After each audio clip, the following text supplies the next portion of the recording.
जय श्री राम। भारत माता की जय। वंदे मातरम। आपने सुना होगा कि विदेशी माता से जन्मा हुआ पुत्र कभी देशभक्त नहीं हो सकता। यह हमारे देश के चाणक्य ने बताया था। और हमने वो सब वर्तमान राजनीति में ये सब देख भी रहे हैं कि किस तरीके से देश का विपक्षी नेता विदेशी माँ से जन्मा जन्मा हुआ है और वो किस तरीके से दुश्मन देश के हाथों का खिलौना बन गया है। वो हमारे देश के दुश्मन, जो व्यवसायिक दुश्मन है, धार्मिक दुश्मन है और जो सीमाओं के दुश्मन है, उनके साथ मिलकर हमारे देश के खिलाफ षड्यंत्र कर रहा है।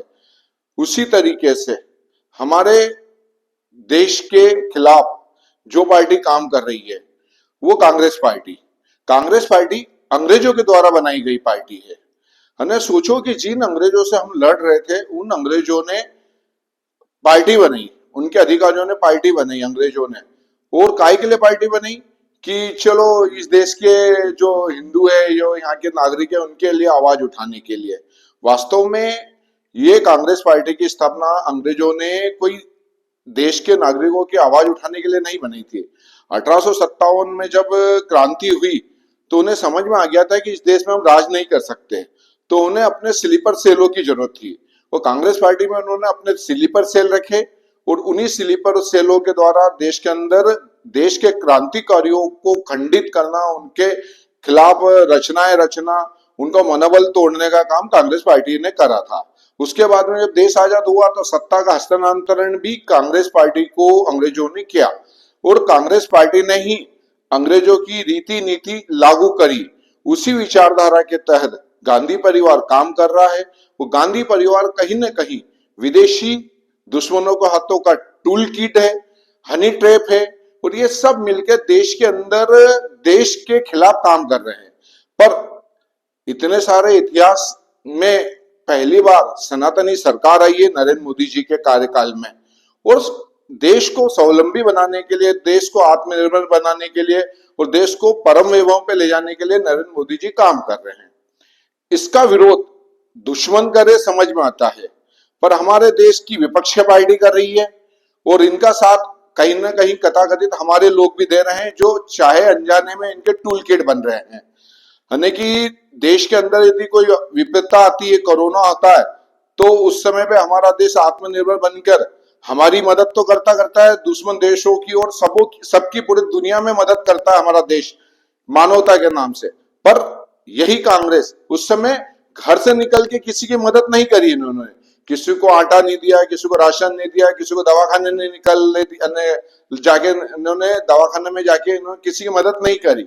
हाँ, पर विरोध करा, वैक्सीन का विरोध करा, किट का विरोध करा, इतने मर गए, इतने कर गए, सब विदेशी चीन के इशारों पे उन्होंने ये सारा काम करा। उसके बाद में भारत आत्मनिर्भर बन के हथियार लाता है, हथियार बनाता है। अगर विदेशी शक्तियों के साथ मिलके, विदेशी व्यापारियों के साथ मिलके भारत के अंदर पार्टनरी करके हथियार बनाता है और वो विदेशों में बेचते हैं हम लोग। आज ये कंडीशन आ गई।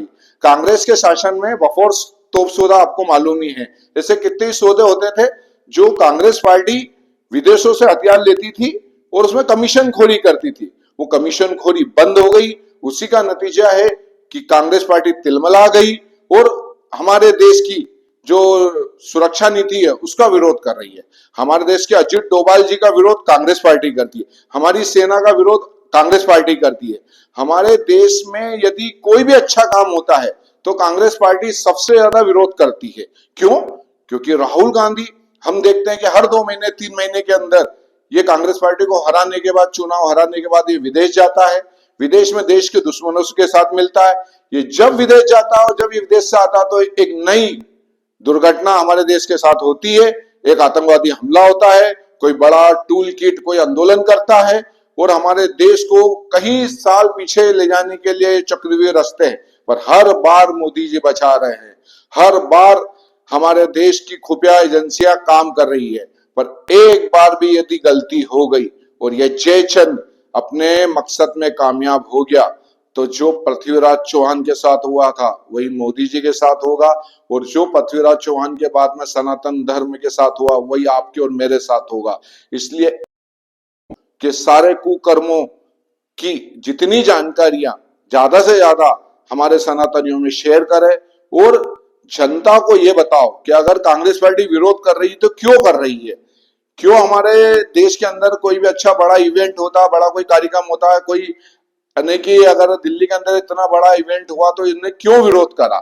इन्होंने कभी इस्लामिक आतंकवादियों का विरोध नहीं करा, इन्होंने कभी अमेरिका का विरोध नहीं करा, इन्होंने कभी चीन का विरोध नहीं करा, कभी इन्होंने पाकिस्तान का विरोध नहीं करा।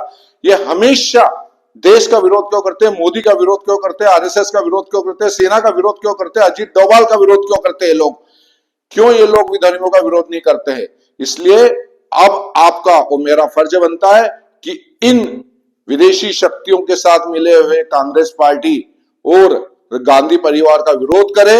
और इन्हें आज की कंडीशन में मीडिया भी सारा का सारा बिका हुआ है, सब उनकी भाषा बोलते हैं, सब नमक का फर्ज अदा कर रहे हैं। अब आपका और मेरा फर्ज बनता है कि इनकी सारी सच्चाइयां सोशल मीडिया पे डालकर इन्हें नंगा करे, इन्हें बताए, और जो लोग इनका साथ देते हैं उनका बहिष्कार करे। जय श्री राम, भारत माता की जय, वंदे मातरम।